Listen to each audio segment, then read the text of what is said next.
नमस्कार, मैं अश्वनी कुमार। नायडू ने नरेंद्र मोदी को आतंकवादी कहा था, तो नरेंद्र मोदी ने भी नायडू को लेकर जाने क्या क्या कहा। नीतीश कुमार ने जब तेजस्वी के साथ जाने का फैसला किया, तब बीजेपी ने कसम खा ली कि मिट जाएंगे मगर नीतीश के साथ नहीं जाएंगे। बीजेपी उनके साथ चली गई। आज अगर बिहार और आंध्र प्रदेश में नरेंद्र मोदी ने समझौता नहीं किया होता तो उनकी क्या हालत होती। बिहार में 10 सीट के भी लाले पड़ जाते और आंध्र प्रदेश से 0 ही मिलता। बीजेपी जिस सिद्धांत की राजनीति की बात करती है, दरअसल वो कुर्सी की राजनीति है जो सब करते हैं। कुर्सी बचाने के लिए नरेंद्र मोदी किसी से भी समझौता कर सकते हैं। उन्हें आतंकवादी कहने वाले से भी नायडू ने नरेंद्र मोदी को हार्डकोर आतंकवादी कहा। तब गोदी मीडिया उनके पीछे पड़ गया। गोदी चैनलों पर खूब डिबेट हुआ करते थे। नायडू को क्या क्या नहीं कहा गया। क्या अब वह गोदी मीडिया अपने ही पुराने डिबेट को निकालकर आपको दिखाएगा? सोचिए इस मीडिया की क्या हालत हो गई है। जिन बयानों को लेकर वह डिबेट कर चुका है, उसकी आर्काइव में है, उन्हें भी फिर से नहीं चला सकता क्योंकि नरेंद्र मोदी का सपना पूरा हो रहा है।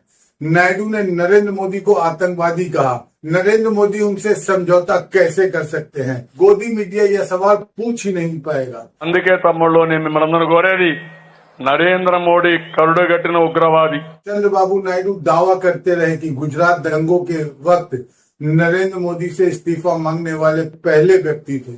नायडू बयान दे चुके हैं, प्रधानमंत्री बनने के बाद मोदी अल्पसंख्यक पर फिर से हमले करने की कोशिश कर रहे हैं।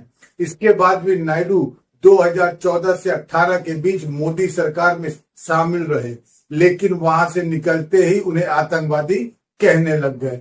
नायडू ने नोटबंदी का भी समर्थन किया था। याद रखिएगा, नीतीश कुमार और चंद्रबाबू नायडू के साथ प्रधानमंत्री मोदी के राजनीतिक संबंध अविश्वास और पीछे से हमले और सामने से गले मिलने के रहे हैं। नीतीश कुमार को कमजोर करने के लिए मोदी ने चिराग पासवान का सहारा लिया। नीतीश विधानसभा में 43 पर आ गए, तीसरे नंबर की पार्टी बन गए। लेकिन इस चुनाव में नीतीश, चिराग और मोदी का गठबंधन बिहार का चुनाव लड़ रहा था, तो आतंकवादी कहने वाले नायडू के साथ नरेंद्र मोदी आंध्र प्रदेश में गठबंधन कर रहे थे।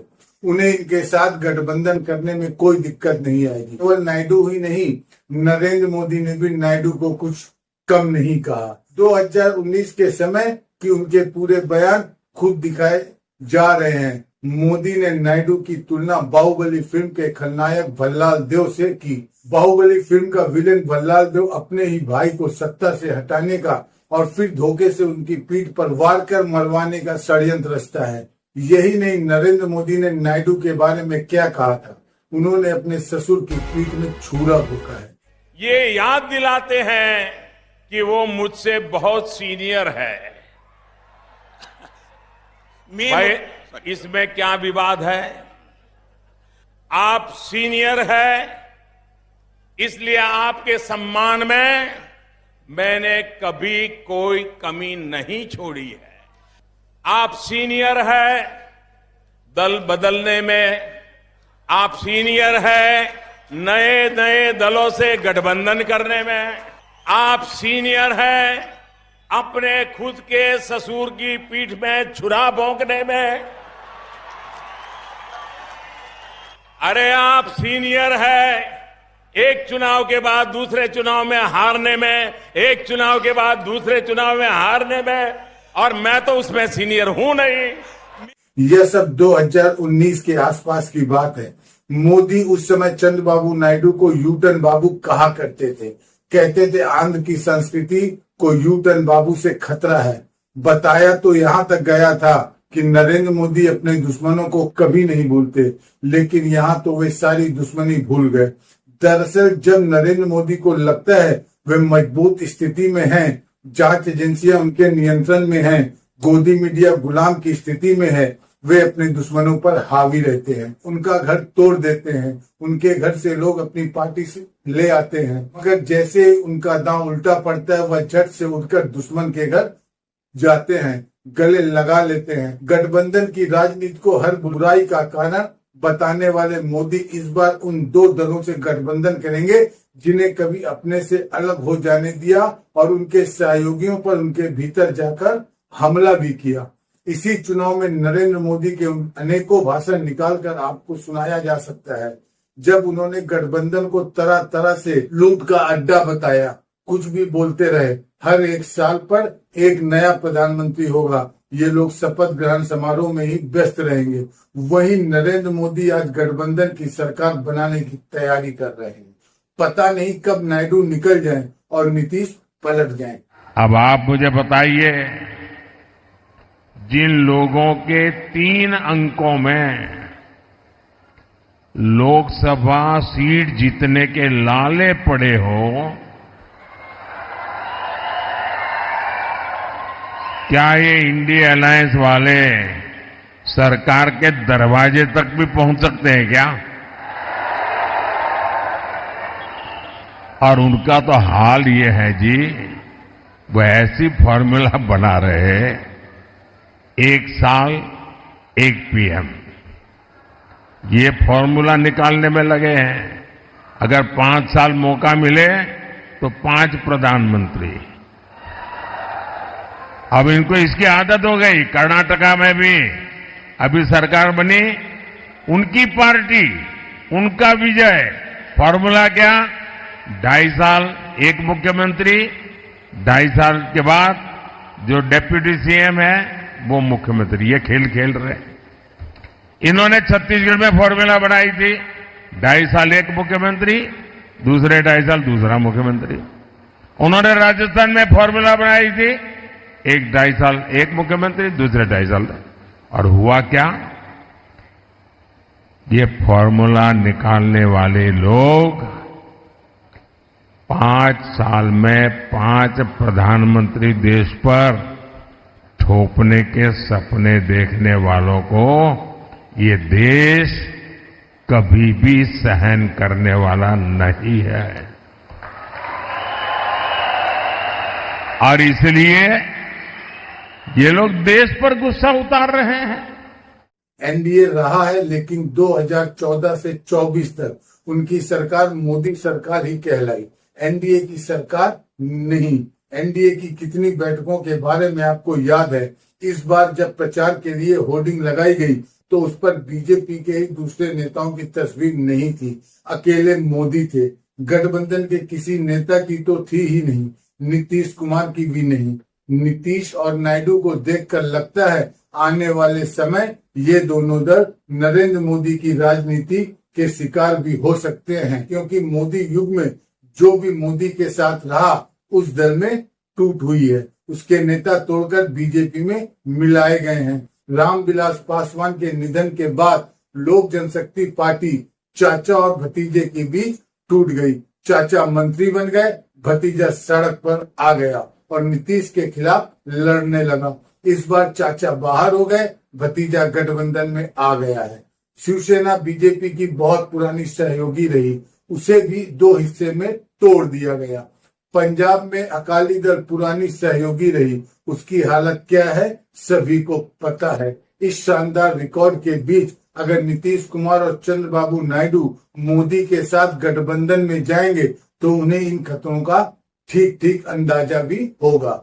2019 में नरेंद्र मोदी को हराने के लिए नायडू ने कम प्रयास नहीं किए। विपक्ष के नेताओं से मिलने के लिए देश भर का दौरा करने लगे। नवंबर 2018 में ही नायडू राहुल गांधी से मिले थे। तब भाजपा के खिलाफ विपक्षी गठबंधन बनाने की कोशिश कर रहे थे। मई 2019 में चुनाव प्रचार की समाप्ति के बाद और नतीजों से पहले फिर से राहुल गांधी से मिले। मीडिया रिपोर्ट के अनुसार उन्होंने राहुल से कहा कि एनडीए अगर बहुमत से थोड़ा पीछे रहता है तो ऐसे में राहुल गांधी को अपनी रणनीति तैयार रखनी चाहिए। 2019 में नायडू विधानसभा का चुनाव हार गए। 2018 में चंद्रबाबू नायडू नरेंद्र मोदी जी के नेतृत्व वाले एनडीए से अलग हो गए थे। उस समय वे आंध्र प्रदेश को विशेष राज्य का दर्जा दिए जाने की मांग कर रहे थे। जब नहीं मिला तो एनडीए से अलग हो गए। टीडीपी के 2 मंत्रियों ने मोदी सरकार से इस्तीफा दे दिया। उस समय टीडीपी के पास 16 सांसद थे। समर्थन वापसी से कुछ फर्क नहीं पड़ा क्योंकि नरेंद्र मोदी की बीजेपी को अकेले ही बहुमत प्राप्त था। 2018 में नायडू आंध्र प्रदेश को विशेष राज्य का दर्जा देने के सवाल पर मोदी सरकार से अलग हो गए। तब उन्होंने कहा कि केंद्र की सरकार इसलिए उनकी मांग नहीं मान रही थी क्योंकि उनके पास स्पष्ट बहुमत है। आज वह बहुमत नहीं है। तो क्या नायडू के समर्थन के बदले बीजेपी अपनी लाइन बदल देगी, जो अभी तक विशेष राज्य का दर्जा दिए जाने का विरोध करती रही? आज बीजेपी के पास बहुमत नहीं है तो वह नायडू की शर्त को मान लेगी। 10 साल नहीं दिया, जब प्रधानमंत्री की कुर्सी बचाने की नौबत आई तब क्या? विशेष राज्य का ख्याल आ रहा है। नतीजे आने पर नरेंद्र मोदी ने ट्वीट कर टीडीपी, जनसेना पार्टी और बीजेपी को बधाई दी। कहा कि आंध्र प्रदेश के विकास के लिए मिलकर काम करेंगे, लेकिन विशेष राज्य का दर्जा दिए जाने पर कुछ नहीं कहा। विशेष राज्य का दर्जा तो नीतीश कुमार भी मांगते रहे, दूसरों राज्यों से भी मांग उठती है। इस 10 साल तक नरेंद्र मोदी ने कभी ऐसी मांग को तवज्जो नहीं दी, कुछ भी नहीं किया। अगर यह जरूरी था तो इतनी देरी क्यों हुई? एक राज्य का कितना समय पीछे चला गया। 2014 में सत्ता में आने के बाद नरेंद्र मोदी ने विशेष राज्य का दर्जा दिए जाने का प्रावधान ही समाप्त कर दिया।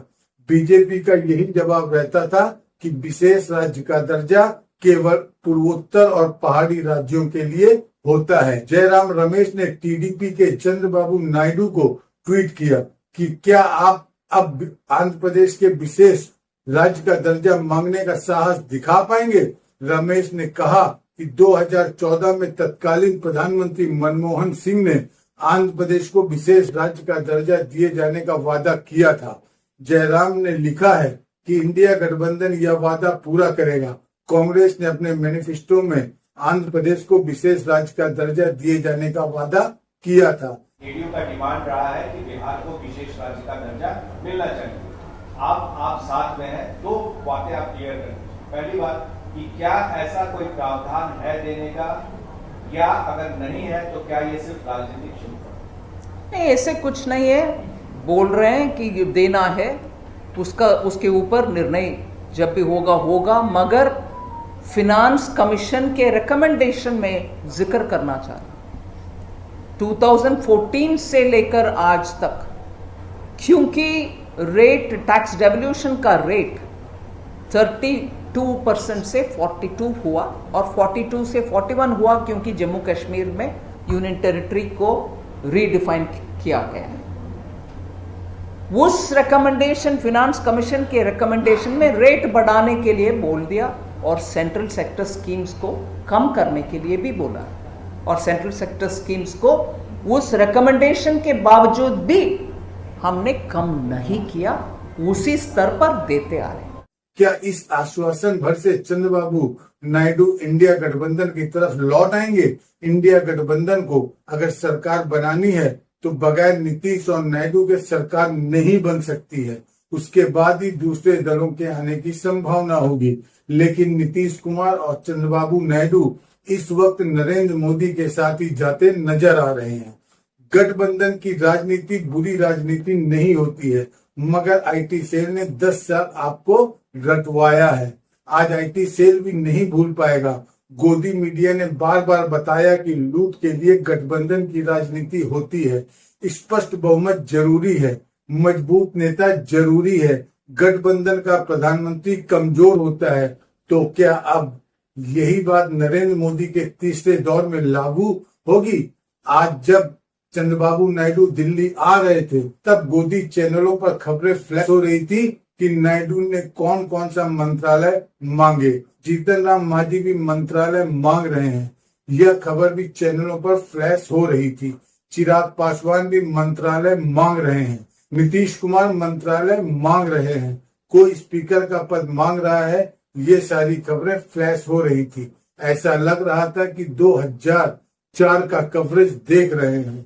10 साल में गठबंधन को लेकर जितनी गालियां गोदी मीडिया, आईटी सेल और बीजेपी के नेताओं ने दी है, अगर यही स्थिति इंडिया गठबंधन की तरफ होती तो कहता रहता लूट के लिए मंत्रालय की मांग हो रही है। अपनी पसंद का मंत्रालय इसलिए मांग रहे हैं क्योंकि लूट करनी है। साथियों, एनडीए गठबंधन को कितनी बड़ी जीत मिलने जा रही है, इसका पता यहां इंडी गठबंधन के एक बड़े नेता की बातों से भी पता चलता है। वो जानते हैं कि इंडी गठबंधन का जो मुख्य दल है कांग्रेस, वो कांग्रेस इतनी बुरी तरह हार रही है,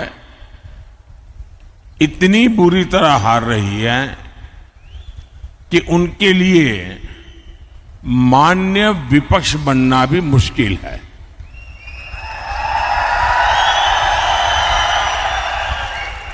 और इसलिए यहां के जो नेता है इंडी अलायंस के,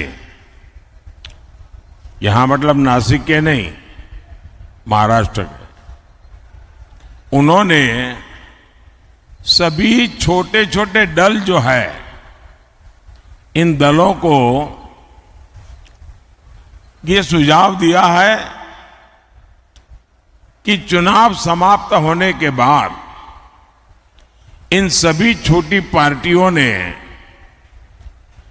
कांग्रेस में मर्जर कर देना चाहिए, यानी अपने अपने शटर बंद कर देने चाहिए, क्योंकि उनको लगता है कि अगर ये सभी दुकानें उस दुकान में मिल जाएगी तो शायद इतना नंबर हो जाए ताकि वो मान्य विपक्ष बन जाए। ये हाल है इनका। मोदी के लिए गठबंधन में शामिल दल दुकान नजर आते हैं, लूट की दुकान कहते रहे हैं, गठबंधन को महामिलावट कहते हैं। इतनी नफरत है गठबंधन के घटक दलों से, क्या क्या नहीं कहते। आज उन्हें वास्तविक रूप से गठबंधन की सरकार बनानी पड़ रही है। 2019 के चुनाव के पहले Naidu Modi is a mistake hashtag से ट्वीट करते थे। उनकी विभाजनकारी राजनीति को लेकर चुनौती देते थे, चेतावनी देते थे, बताते थे कि कैसे मोदी ने क्रम से देश की प्रतिष्ठित संस्थाओं को खत्म कर दिया है। संस्थाओं को स्वायत्तता और लोकतंत्र के खतरे में बताते थे और मोदी अक्सर कहते थे नायडू ने गाली देने में लगे हैं। साथियों, जिन लोगों ने देश को धुएं में जीने के लिए छोड़ दिया था, वो अब देश में झूठ का धुआं फैलाने में जुटे हैं। झूठ की बुनियाद पर महामिलावट का खेल खेलने में लगे हैं।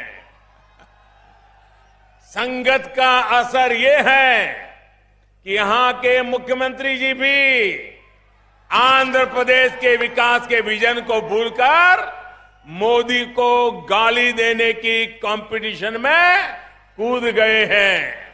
प्रधानमंत्री मोदी को उम्मीद थी कि इस बार प्रचंड बहुमत मिल जाएगा। 300 पार, 400 पार, गंगा पार, न जाने कहां कहां पार। इसलिए चुनाव से पहले ही गोदी मीडिया में खबरें छपने लगी कि पहले 100 दिन का एजेंडा तैयार हो गया। पहले 100 दिन में क्या करना होगा, मंत्रालय को बताना होगा। प्रेजेंटेशन की खबरें आ रही थी। क्या वह सब बेकार हो जाएगा? नीतीश और नायडू के हिसाब से भी पहले दिन का एजेंडा बनेगा या उनके मंत्री बनेंगे? तो क्या वे नरेंद्र मोदी के पहले के बनाए हुए एजेंडा को लागू करेंगे? यह सब सवाल है। आपने तो चुनाव भर में पूछा ही नहीं कि आपने जो पहले 100 दिन का एजेंडा बनाया, जिसकी खबरें छपी हैं, वो क्या है। इसके बारे में चुनाव में बात क्यों नहीं करते? तो बाद में क्या कर रहे थे? मंगलसूत्र लेकर मुसलमानों को दे दिया जाएगा, मुस्लिम आरक्षण को लागू करेंगे और यह दलित आरक्षण के साथ सेंधमारी नहीं होने देंगे, मुस्लिम आरक्षण को खत्म करेंगे। नरेंद्र मोदी ने इस चुनाव में अपने आप को मुस्लिम आरक्षण विरोधी नेता के रूप में स्थापित किया है। चंद्रबाबू नायडू और नीतीश कुमार मुस्लिम आरक्षण के समर्थक हैं। चंद्रबाबू नायडू ने तो इसकी रक्षा की गारंटी दी है। नीतीश कुमार की सरकार के दौर में और उनसे पहले की सरकार के दौर में कर्पूरी ठाकुर के जमाने से अति पिछड़ी जातियों को मुस्लिम जातियों का आरक्षण मिल रहा है। यह भी एक विडंबना है कि मुस्लिम और मुस्लिम आरक्षण विरोधी राजनीति करने वाले नरेंद्र मोदी इसके विरोधी दलों के समर्थन से प्रधानमंत्री बनेंगे। आप याद रखिएगा, सरकार में आते ही मुस्लिम आरक्षण का मसला भूल जाया जाएगा, कोई भी याद दिलाने नहीं आएगा। गठबंधन से इतनी नफरत थी कि प्रधानमंत्री इंडिया गठबंधन कभी नहीं कर पाए। जमात का इस्तेमाल करते थे जिससे लगे कि मुसलमानों का जमावड़ा है और इंडिया की जगह इंडी कहते थे। इंडी जमात वाले धर्म के आधार पर मुसलमानों को आरक्षण देते हैं। मोदी कहता है मैं एससी, एसटी, ओबीसी को जो आरक्षण मिला है, बाबा साहब आंबेडकर ने जो अधिकार दिया है, भारत के संविधान ने जो अधिकार दिया है, एससी, एसटी, ओबीसी का आरक्षण की रक्षा करने के लिए मोदी जान की बाजी लगा देगा। और मैं इंडी गठबंधन वालों को कहता हूं कि जब तक मोदी जिंदा है, आप आदिवासियों का, दलितों का, पिछड़ों का, अति पिछड़ों का आरक्षण छीन करके मुसलमानों को वोट जिहाद करने वालों को नहीं दे सकते हैं। ये मैं आपको साफ कहता हूं। इतना साफ कहने के बाद भी वे मुस्लिम आरक्षण के समर्थन के दम पर तीसरी बार प्रधानमंत्री बनने जा रहे हैं। अब उन्हें समझ आएगा कि विपक्ष पर हंसते हंसते ये खुद किस स्थिति में आ गए हैं। इस चुनाव में बीजेपी 272 के आंकड़े से 32 सीट पीछे सबसे बड़ी पार्टी बनकर भी बहुमत से दूर है। यह चुनाव नरेंद्र मोदी के चेहरे पे लड़ा गया। सरकार के प्रचार में भी केवल मोदी का चेहरा हुआ करता था, किसी कैबिनेट मंत्री का भी फोटो नहीं छपता था। क्या इस बार यह सब बदल जाएगा? सरकार के विज्ञापनों में प्रधानमंत्री के साथ साथ सहयोगी दलों के मंत्रियों के भी फोटो होंगे। मंत्रियों की भी बात सुनी जाएगी या रबड़ स्टैम्प मंत्री बनकर रहेंगे जिन्हें उद्घाटन में भी मौका नहीं मिलता है। इस बार की मोदी सरकार क्या गठबंधन की सरकार होगी? आज के बाद से गोदी मीडिया नीतीश कुमार और नायडू से सवाल नहीं करेगा। जैसे ही पलट जाएगा उनके खिलाफ हो जाएगा। बीजेपी कहने लग जाएगी कि ये दोनों लूट की दुकान में चले गए। यहाँ लूट का मौका नहीं मिल रहा था, वहां जाकर लूटेंगे। जब तक मोदी के साथ रहेंगे इन्हें राष्ट्र निर्माण के साथ ही कहा जाएगा। नायडू तो हो सकता है बच भी जाए, उनकी पार्टी को बड़ा समर्थन मिला है विधानसभा में, लेकिन नीतीश की पार्टी का भविष्य क्या है? नीतीश कुमार अगर इंडिया गठबंधन के साथ होते तो आज बीजेपी 200 से नीचे होती और उनका कद देश में सबसे बड़ा हो गया होता। वे मोदी को हराकर प्रधानमंत्री पद के दावेदार हो सकते थे। 2014 में नीतीश जो ना कर सके 2024 में कर सकते थे, लेकिन जो मोदी जिस नीतीश को कमजोर ही करते रहे हैं उनके दम पर प्रधानमंत्री बनने जा रहे हैं। सत्ता का लोभ या सत्ता का मोह कहाँ है, किस तरफ है, आपको दिख जाना चाहिए। नमस्कार, मैं अश्विनी कुमार। स्वतंत्र और आजाद पत्रकारिता का समर्थन कीजिए, सच में मेरा साथी बनिए। बहुत आसान है दोस्तों, इस सब्सक्राइब बटन को क्लिक करिए और हमारे चैनल को सब्सक्राइब करिए। साथ में बगल में बेल आइकॉन को दबाइए जिससे हमारी हर खबर आप तक सबसे पहले पहुंच सके।